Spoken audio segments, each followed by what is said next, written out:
You can retire with $10,000 a month, and you don't need to be a CEO, or you don't need to win the lotto. Ordinary people are earning $10,000 per month in retirement simply by having clarity and by following a financial guideline.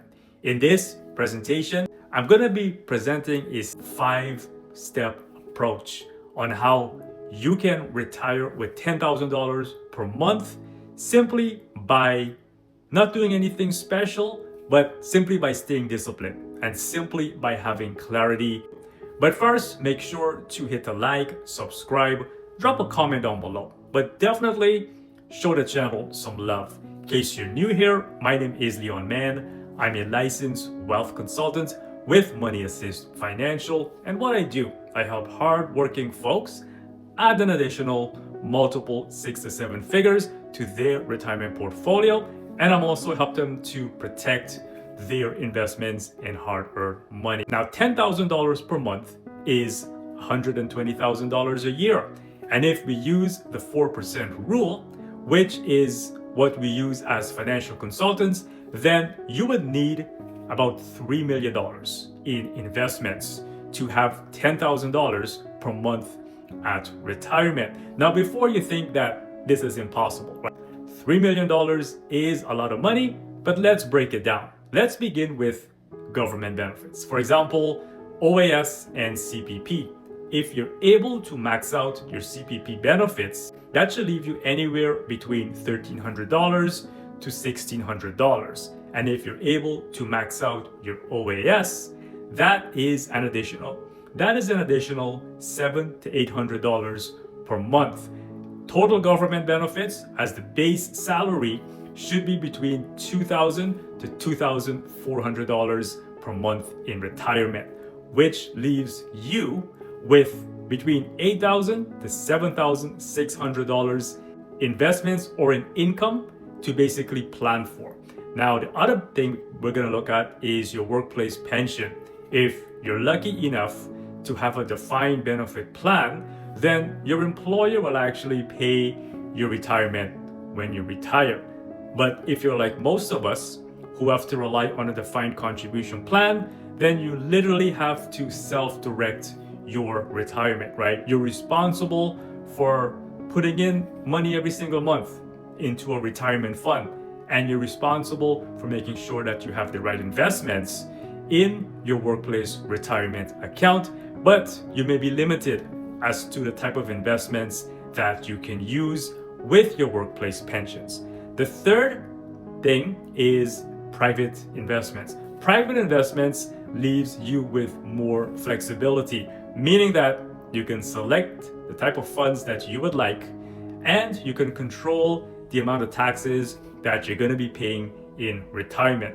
And we're basically looking at things like TFSAs and RRSPs. What you're literally doing is that you're literally turning assets into income streams or additional pensions when you retire. The fourth thing is you want to protect your investments. You want to secure your investments. It may not take much. It may take a setback that can wipe out every single investment that you work so diligently and you were patient to earn. So you want to make sure you have an insurance plan in place. You want to make sure you have an estate plan, and you want to make sure you have a taxation plan in place, because knock on wood, if anything happens to you, then your estate can be a tax nightmare, especially for the loved ones that you left behind. Remember, it is not how much you have accumulated, but it's how effective you are at using this and how efficiently you're able to maximize what you have. Last but not least, the fifth thing is you want to design your lifestyle. Now, when you look at $10,000, it is just numbers, but when you add emotions behind it, it becomes more meaningful. For example, what would you like to do at retirement? What type of retirement are you going to be looking for? And who you're going to be spending it with? Where are you going to be retiring to? Are you going to be traveling a lot? Are you going to be working part-time? See, when you factor in the emotions behind the $10,000 a month, then it makes that extra meaningful, right? Now, the people that have been successful in securing their retirement, they would start early and they would invest consistently. And when they need help, they would seek professional guidance. And that will help them to map out how they can achieve $10,000 a month with the right type of investments in place. Part of the reason that I use seg funds, by the way, is that seg funds, they have a long history and track record of consistent high returns that may benefit you.